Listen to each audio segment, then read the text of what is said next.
आज द्वितीय वर्ष आसी कार्यक्रम रे जोग देवाई जो प्रतिश्रुति मुझे स्थायी राजमहल हम 13 कोटी टकर होगापी आज तार भित्तिप्रस्तर स्थापना कलागला। एणु आगामी दिन में ये कृषि शिक्षा जलसेचन एवं ता सहित आमर जो गमनागमन क्षेत्र में अर्थात राजरास्तार विकास केमती हो पार ग्रामांचल रास्तार विकास केमती हो पार अधिक फोकस रखुंट। विश्वर सर्वबृहत उच्चाकांक्षा रंगमंच बरगढ़ धनुଯାତ୍ରା महोत्सव ये महोत्सव में आज मते अतिथि हिसाब से जो सौभाग्य प्राप्त होला निश्चित भाव सुंदर भाव में कार्यक्रम गत वर्ष धनुଯାତ୍ରା महोत्सव में अतिथि हिसाब से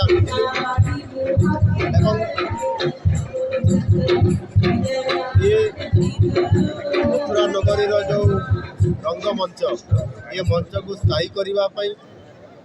जीरा नदीर सौंदर्यकरण एवं से आनिकट करने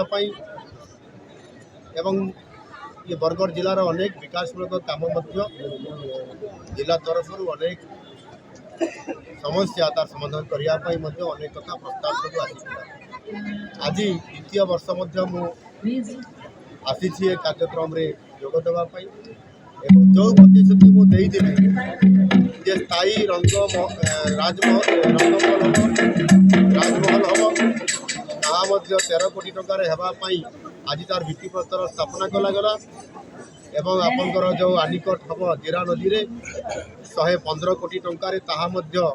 आज तार शिलान्यास करागला। आज मोटामोटी भाव में पाखापाखि 1400 कोटी टंकार अनेक प्रकल्प को 123 टी अधिक प्रकल्प को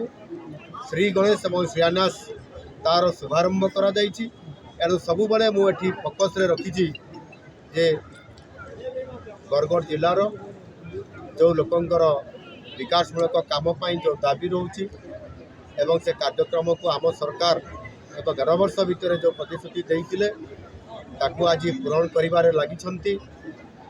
विशेष करके जेहेतु ये बरगढ़ जिला हूँ कृषि क्षेत्र में ये ओडिशार भात हांडी निश्चित भाव में कृषि कार्य को अधिक सशक्तकरण करने एवं आपंकर से भाव में महिला मानक सशक्तकरण करने आम सरकार निरंतर भाव में ये उद्यम जारी रखिंट। एणु आगामी दिन में ये कृषि शिक्षा जलसेचन एवं ता सहित आमर जो गमनागमन क्षेत्र में अर्थात राजरास्तार विकास केमती हो पार ग्रामांचल रास्तार विकास केमती हो पार अधिक फोकस रखुंट। आगामी दिन में निश्चित भाव में बरगढ़ को ओडिशार एक श्रेष्ठ जिले में किभली भाव में आम से स्तर को नेबा से बरगढ़वासी को अपील करी निश्चित भाव में समस्त ये जो आमर भित्तिभूमि जो आज दि जाऊँगी आगामी दिन में ताहार ये अंचल विकास को त्वरान्वित कर समृद्ध ओडिशा जो संकल्प ओडिशा सरकार नहीं आगामी दिन में ये बरगढ़ जिलार भी आरंभ हो महाराज कंस कहते आसंता वर्ष भी धनुଯାत्रा देखा आसबे कि नहीं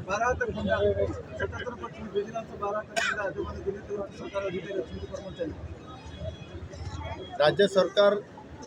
दुर्नीति को लोप करने संकल्प नहीं आमर विजिलेंस विभाग जो 12 हाथ खंडा घूरी बुलूची बोली कहली ता अर्थात जे दुर्नीति करुवा अर्थात आम सरकार जो आमर निष्पत्ति अच्छी जीरो टॉलरेंस अर्थात शून्य सहनशीलता जी दुर्नीति जी अनियमितता ताकू आम सरकार छाड़े ना प्रतिदिन आम से सतर्कता सूचना दौर एवं से संपूर्ण भाव में जी पहरी जाऊना दुर्नीति कर लिप्त रोचंती आज जड़े आडिशनाल तहसीलदार से बारंगर 75 लाख टंकार धरा पड़ी। यही भाव में अनेक दुर्नीतिकर अफिसर कर्मचारी तांको उपरे एक्शन आम सरकार नौछंती एवं अन्य जेकोसी साधारण व्यक्ति मध्य बिजनेसमैन माने मध्य जो माने दुर्नीति लिप्त रहते आम सरकार कार को छाड़े नहीं तांको पाई गोटे ही रास्ता जे समाने तांको पाई सरकार जेल भितर रखिबा पाई ये सुजोग दैछंती तेणु क्षेत्र उत्तर सह आम यहाँ नौचु एवं आगामी दिन में दुर्नीति मुक्त सरकार निश्चित भाव में ओडिशा को रखिबे एवं लोक मानकु न्याय प्रदान करिबे एवं समृद्ध ओडिशा गठन करिवार भूमिका को आउरी दृढ़ भाव में आगे नेबे।